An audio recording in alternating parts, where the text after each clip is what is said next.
అరే బాబాయ్ బుక్ అయిపోయావరా. ఈరోజు మనకి సుప్రభాతమే. ఎరా దొంగ కోళ్ళు పట్టుకునే వాళ్ళగా వెనక్కి తిరుగునుచ్చున్నారేంట్రా? అంత డేరింగ్ లేదా? ఫస్ట్ హాఫ్ లో మా అంత ఘనాపాటి లేరని ఓ విర్రవీగారు, ఇప్పుడేంట్రీ వెనక్కి తిరిగిపోతున్నారు? బాబాయ్ స్క్రీన్ ప్లే అన్ని ముందే తెలుసుంటే మీకు ఏమైనా బుక్ అయ్యేవాళ్ళం మేము ఎలా? బాబాయ్ ఈ ఊర్లో నీకు ఎవరైనా యాక్షన్ చెప్పగలుగుతారేంటి? కానివ్వండి.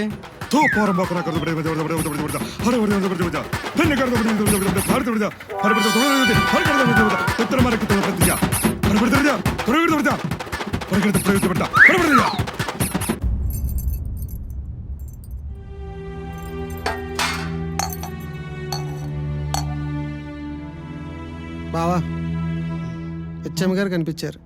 పాప స్కూల్ ఫీజు కట్టలేదంట కదా, ఫీజు కట్టకపోతే రేపటి నుంచి స్కూల్ పంపించదన్నారు బావా.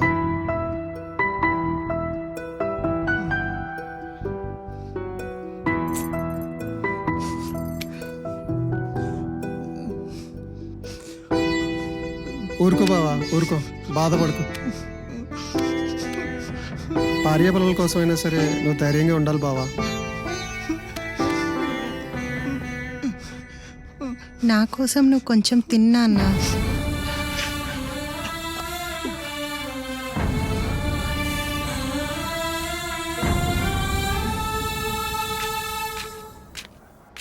బాబు ఆటో ఎక్కడికి వెళ్తుంది?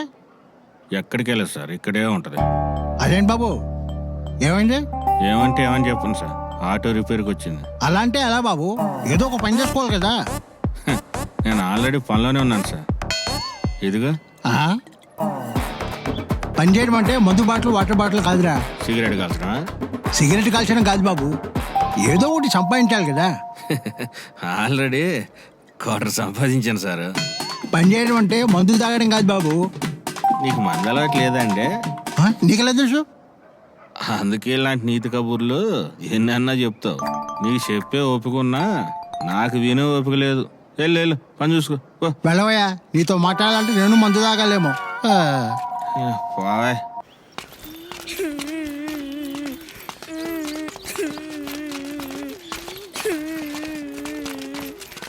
ఏరా ఇలా ఏడ్చుకుంటూ వస్తున్నారు? మీ స్కూల్లో గోడ పడిపోయిందా? ఒకవేళ పడిపోయింది అనుకో, హాయిగా స్కూల్కి సెలవిచ్చారు కదా అని సంతోషపడాలి గాని ఎవరని ఏడుస్తారా ఇలా? గోడైతే కూలిపోయింది, మాస్టర్ ఇంకా బతికే ఉన్నాడు. తస్సదియ్యా, స్కూలు గోడ పడిపోయింది, మీ మాస్టర్ బతికే ఉన్నాడనా మీ ఏడుపు? ఎలా తయారయ్యారా చివరికి? వెళ్ళండి. బావా చూసావా ఎలా తయారయ్యారు? పిల్లలు కదా, ఏం చేస్తాం? అంతేనంటారా? ఎవడు ఎవరిని మార్చలేడు. నేనెవరు పెద్ద స్వామీజీలా ఉన్నాడు. స్వామి నాకు విముక్తి కలిగించండి స్వామి. అమ్మా వీడు కొడితే విముక్తి ఏమో కానీ పైకి పోయేటట్టు. నువ్వు వద్దు, నీ విముక్తి వద్దురా బాబు.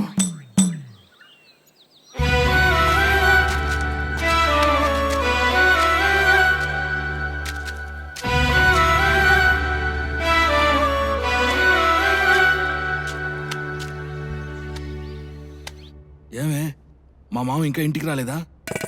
లేదండి, చెప్పులు కుట్టించుకుంటానని బయటికి వెళ్ళాడు, ఇంకా రాలేదు. మొన్నే కదే కుట్టించుకున్నాడు. నిన్న ఇంకో చెప్పు తెగిందంట.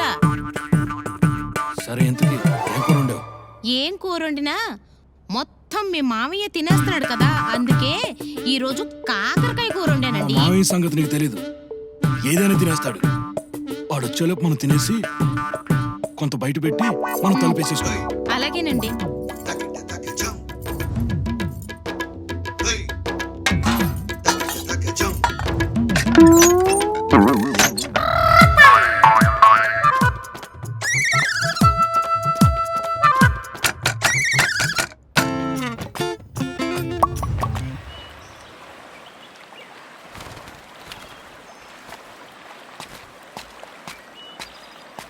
ఏరా కొండబాబు, చేపలు పడుతున్నావా?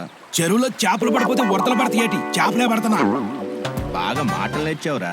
ఏ చేపలు పడ్డాయి ఏటి? మంచి కొరమైన పడ్డాయి. ఎవరికైనా అయితే కేజీ 500 రూపాయలు, నీకు కాబట్టి 300కి ఇస్తా. ఇదేదో బాగుంది. సరే ఆ చేపిస్తే పులుసు పెట్టుకుంటాను. సరే డబ్బులు ఇవ్వు. సరేరా, నాకు 3 కేజీలు ఇవ్వు. చేప ఎరకబడింది. ఆ చేపిస్తే ఇంటికెళ్ళి పులుసు పెట్టుకుంటాను. పులిసెట్టుకుంటావా? మంచి కొరమైన పడ్డ తర్వాత ఇంటికి పంపిస్తా పో. నా డబ్బులు దొబ్బేస్తే నాకు చేపలు పడితే వచ్చు, దొబ్బేయటం దోచేయటం నాకు రాదు. నువ్వు కంగారు పడుకో, వెళ్ళు. సరే, నా చేప ఎప్పుడు తీసుకొస్తావు? చేపేమో నాకు చెప్పాడిద్దా, అది ఎప్పుడు పడితే అప్పుడు తీసుకొస్తా, వెళ్ళు. అదే నిజమే.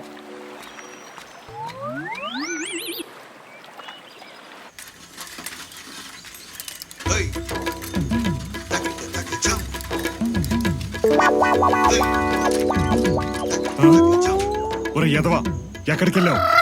ఊరు బయటికి వెళ్ళాను బాబాయ్. అది సరే గాని మొన్న మీ అబ్బాయిని చూశానురా. వాడేంట్రా అచ్చం నీలానే ఉన్నాడు?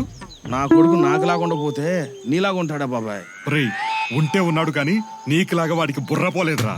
అవును బాబాయ్, అది పోయిన వాడికే తెలుస్తుంది దాని విలువ బాగా. అవునరా, నీకు పోయే ముందే తెలుస్తుంది. నేను పోతున్నా. పిన్నితో చెప్పావు బాబాయ్? లేదు, మీ నాన్నతో చెప్పా. ఇంటికి వెళ్ళు. ఈ రోజంతా నీకు సరిగ్గా బద్దం వేస్తే సంగీతం బాబాయ్? కాదు, నీ చర్మగీతం. నాసేపుడు పోతున్నా బాబు.